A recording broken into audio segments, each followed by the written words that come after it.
Mummy ఏంటి నాన్న? ఒకసారి అటు చూడు.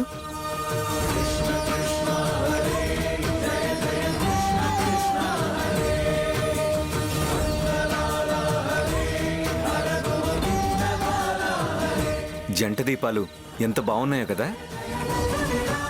మీలాగే ఎవరో పెళ్లి కూతురు పెళ్లి కొడుకు వదిలి ఉంటారు.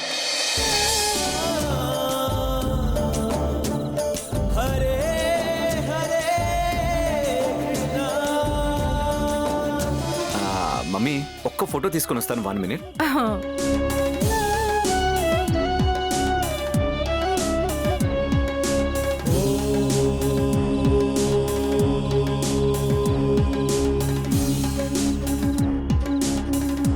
కృష్ణం వందే జగద్గురుం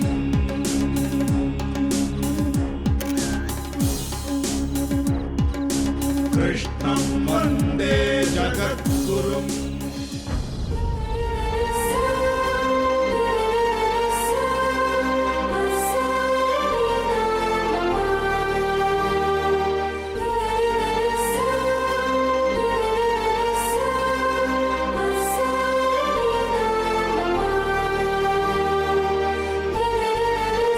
ఎవరిది పూలమాల?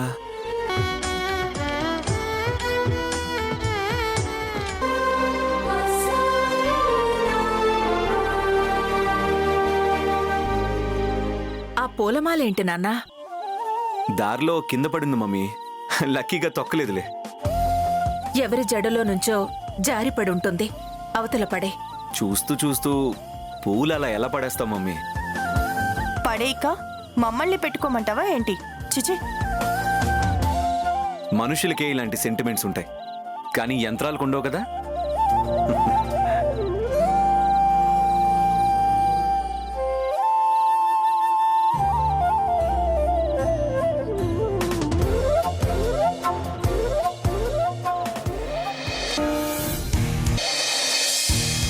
ఏంటి, భోజనానికి ఇంకా ఎవరూ రాలేదు? ఐశ్వర్య, ఏంటత్తయ్యా? ఒక్కదానివే వచ్చావేంటి? అరుణేడమ్మా? ఆయనకి ఇప్పుడు భోంచేసే మూడ్ లేదంట, కాసేపు ఆగి తింటా అన్నారత్తయ్య. అక్క, ఆయన కంచం తీసేయొచ్చు. డాడీ కూడా ఏదో పనిలో ఉన్నారంటే మమ్మీ. డాడీ ప్లేట్ కూడా తీసేయొచ్చు. అఖిలైనా వస్తున్నాడా? వాడు కూడా వీళ్ళలాగే ఏదైనా పనిలో ఉన్నాడా? డాడీకి పెద్ద బాబాయ్కి అఖిల్ బాబాయ్తోనే పనుందట. ఏంటిది? ముగ్గురు భోజనాలు మానేసి చేసేటంత ముఖ్యమైన పనేంటంట? నువ్వు కంచాలు పెట్టమ్మా. అలాగే అత్తయ్య. వాళ్ళని నేను పిలుస్తాను. అరుణ్, అశోక్, అఖిల్. మమ్మీ మమ్మీ వస్తున్నాం.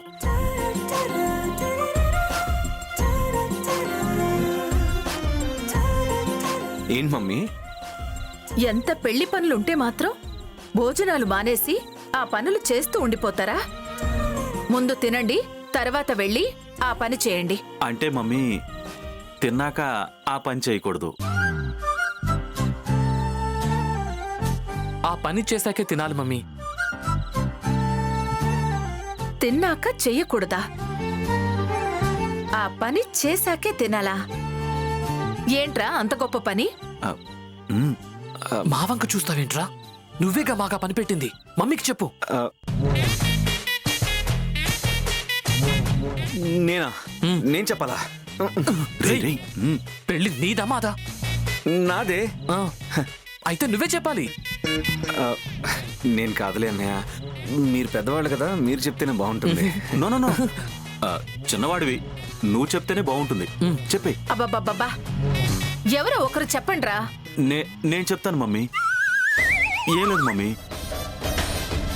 ఇవాళ అఖిల్ బ్యాచులర్ లైఫ్కి గుడ్ బై చెప్తున్నాడు కదా, అందుకే బ్యాచులర్ పార్టీ చేసుకుందామని వాడిని మేమే బలవంతం చేశాం. నువ్వు పర్మిషన్ ఇస్తే మేము టెరెస్ మీదకి జంప్ అయిపోతాం.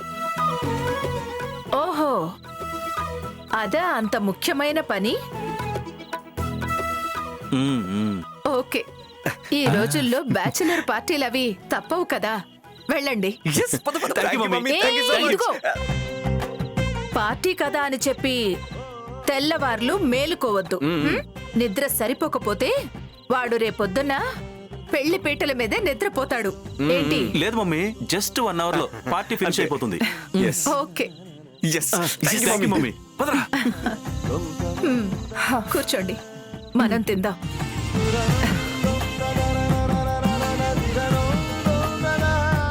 రేపుదయం నక్షత్రకి మంగళ స్నానం ఎన్నింటికి చేయిస్తున్నారో ఏంటో ఒకసారి కనుక్కోవాలి.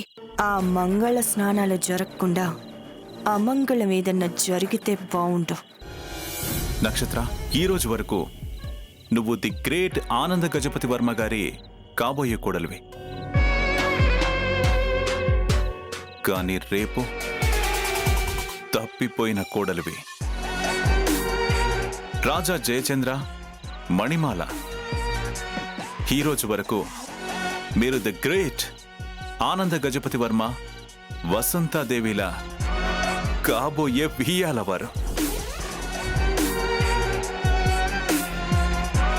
కానీ రేపు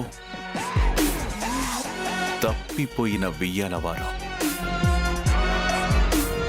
రేపు ఉదయం ఆనంద గజపతి వర్మ ఇంట్లో బాజా భజంత్రీలతో వైభవంగా మొదలయ్యే పెళ్లి సందడి చివరికి కళ్యాణ మండపంలో రణరంగంగా మారుతుంది. పెళ్లి సందడి జరుగుతున్నంత వరకు మీరు కళ్యాణ మండపంలోనే ఉండాలి. రణరంగం మొదలు కాబోయే ముందు మీ ముగ్గురు ఎవ్వరికీ కనపడకుండా సైలెంట్గా కళ్యాణ మండపం నుంచి ఎగ్జిట్ అయిపోవాలి. Okay? Okay sir. Okay sir. మీ ఎగ్జిటే ఆనంద గజపతి వర్మ కుటుంబ కష్టాలకి ఎంట్రీ అవుతుంది.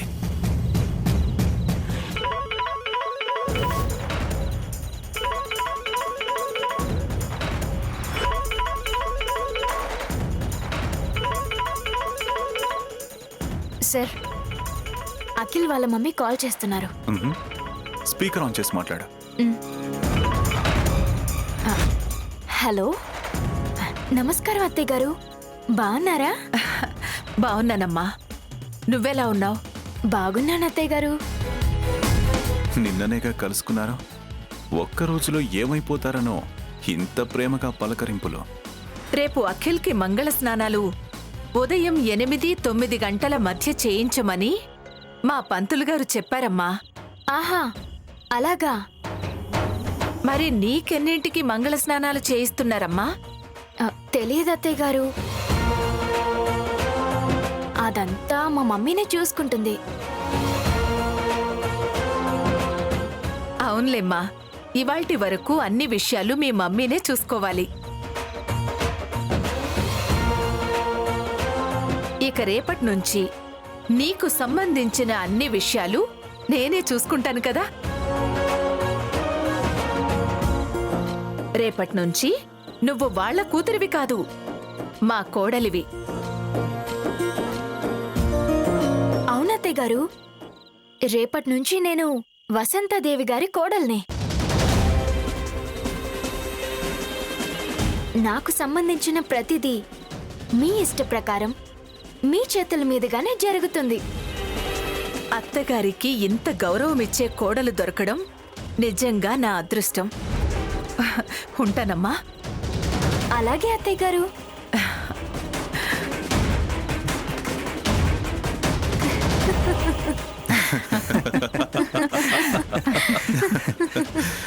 పిచ్చి వసంత, అది నీ అదృష్టం కాదు, దురదృష్టం. ఆ విషయం నీకు రేపు తెలుస్తుంది. ఆనందంగా కళ్యాణ మండపానికి వచ్చిన మీరు ఏడుస్తూ ఇంటికి తిరిగి వెళ్తారు. అప్పుడు కానీ మీ మీద నాకున్న పగ పూర్తిగా చల్లారదు.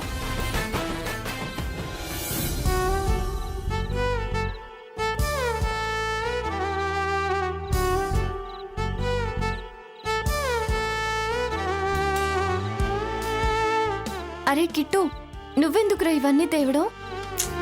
పర్లేదులే అక్క. ఏంటి పర్లేదు? నీకు అసలే విశ్రాంతి అవసరమని డాక్టర్ గారు చెప్పారు. నువ్వు అక్కడ కూర్చొని చూస్తూ ఉండు. వెళ్ళు. నారాయణ,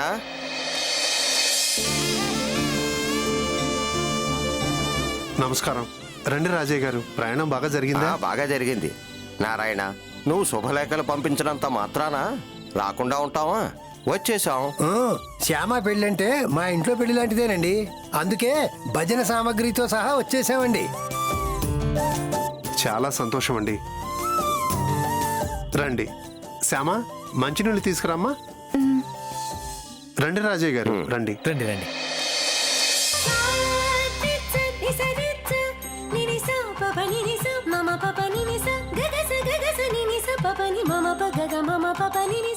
ఇవ్వమ్మా.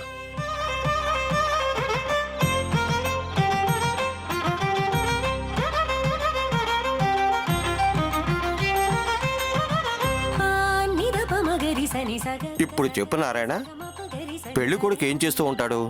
ఉద్యోగం అండి. అదే, ఏం ఉద్యోగం? అది ఏదో గవర్నమెంట్ ఉద్యోగం అండి. ఏదో గవర్నమెంట్ ఉద్యోగం ఏమిటి నారాయణ? అదేమిటో తెలుసుకోవాలి కదా.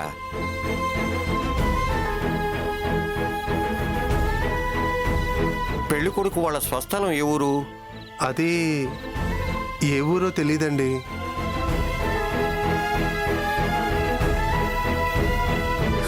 ఇది కూడా తెలీదా?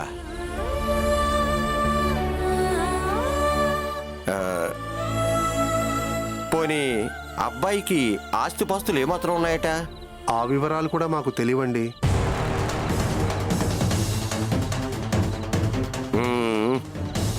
ఏమిటి నారాయణ, వాటి గురించి కూడా తెలీదా నీకు? తెలీదండి. ఏమిటి నారాయణ ఇది?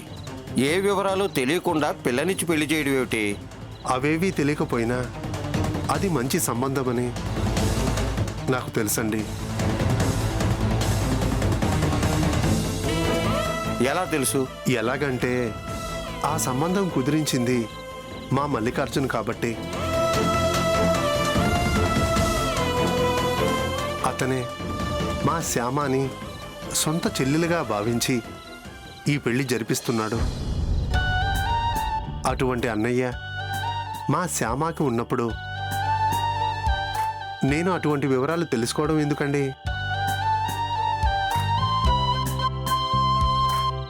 మీరే చెప్పండి. అటువంటి అన్నయ్య మా శ్యామాకి ఉన్నప్పుడు నేను అటువంటి వివరాలు తెలుసుకోవడం ఎందుకండి? మీరే చెప్పండి. భలే వాడివయ్యా నువ్వు. సరే, అమ్మాయి పెళ్లి శుభ సందర్భంలో మేము అందరం ఈ రాత్రికి కృష్ణ సంకీర్తనం చేద్దాం అనుకుంటున్నాం. ఏమంటావు నారాయణ? ఏమంటాను? అంతకంటే మహాభాగ్యం ఏముంటుంది అంటాను.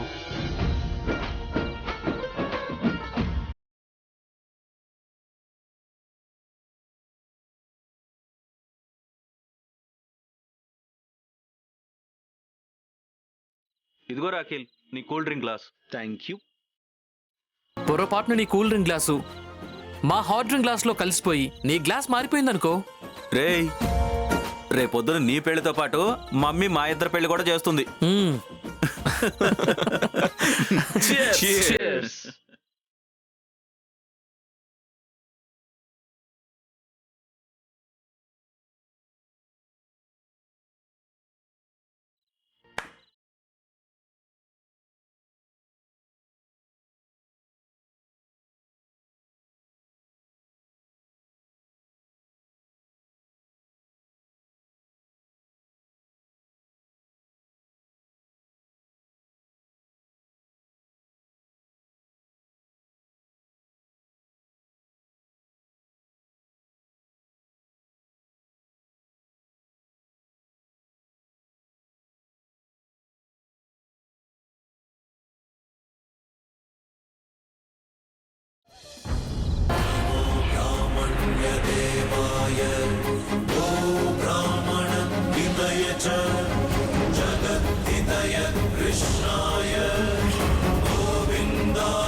కన్నయ్య స్థానంలో అఖిల్ బాబు ఎందుకు కనపడ్డాడు? కన్నయ్య అంటే నాకు తల్లి, తండ్రి, గురువు, దైవం, స్నేహితుడు అన్నీ. అటువంటి కన్నయ్య స్థానంలో అఖిల్ బాబు కనపడ్డం ఏంటి? ఇది ఖచ్చితంగా ఆ కన్నయ్య లీలే అయి ఉంటుంది. కన్నయ్య ఇలా ఎందుకు చేసుంటాడు? ఏదో కారణం లేకుండా కన్నయ్య ఇలా చేయడు. కారణం ఏమై ఉంటుంది?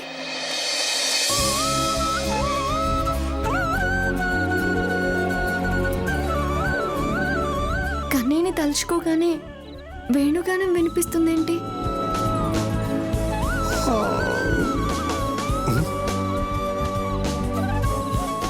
ఏంటి శ్యామ నిద్రపోలేదు?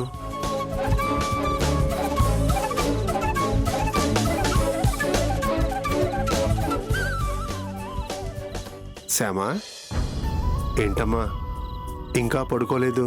నిద్ర రావట్లేదు నాన్న.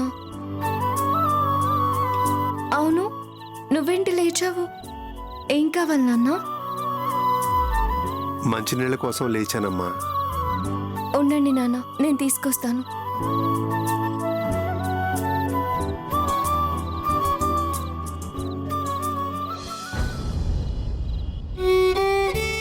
నేను మాటిచ్చినట్టుగా మమ్మీకి అన్ని విధాలా నచ్చిన అమ్మాయిని పెళ్లి చేసుకుంటున్నందుకు మమ్మీ చాలా సంతోషిస్తుంది. ఈ సంతోషం మమ్మీకి జీవితాంతం ఉండేలా నా భార్య చూసుకోవాలి.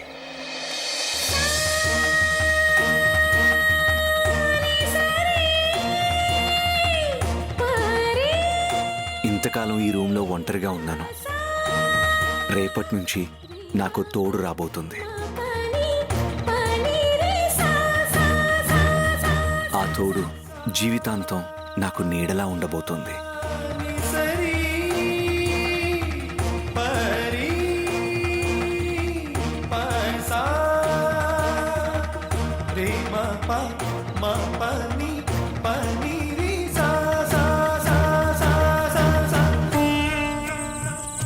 రేపు నా జీవితాన్ని కొత్త మలుపు తిప్పబోతోంది నాకు కాబోయే భార్య. నాన్న, ఉమ్,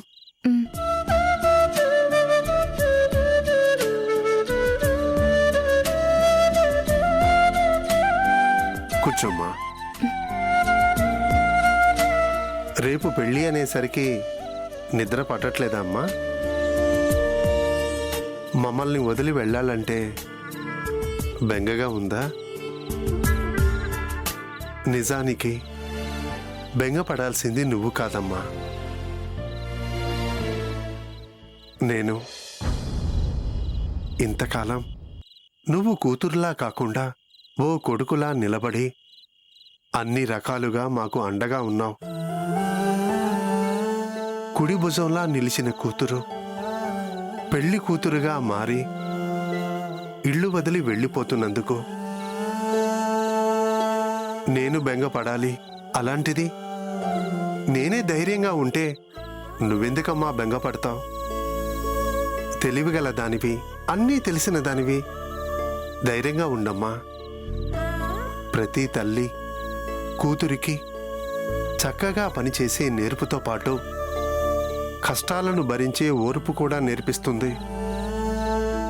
తండ్రి సమస్యలను ఎదిరించే ధైర్యంతో పాటు సర్దుకుపోయే తత్వం కూడా నేర్పిస్తాడు. అలా నేర్పిస్తేనే ఏ ఆడపిల్ల అయినా అత్తారింట్లో ఆనందంగా ఉంటుంది, అత్తింటి వాళ్ళని ఆనందంగా ఉంచగలుగుతుంది. నేను మీ అమ్మ నీకు ఏం నేర్పించామో, ఎంత నేర్పించామో నాకు తెలీదు. కానీ నువ్వు అత్తారింట్లో ఆనందంగా ఉండాలి. అత్తారింట్లో అమ్మా నాన్నలకి మంచి పేరు తీసుకురావాలి. నీ గురించి మేము ఊళ్ళో అందరి ముందు గర్వంగా చెప్పుకునేలా నువ్వు అత్తారింట్లో నడుచుకోవాలి. అది నా కోరిక. తీరుతుంది కదమ్మా? తీరుతుంది నాన్న. కన్నయ్య ఉన్నాడు కదా, కంగారెందుకు?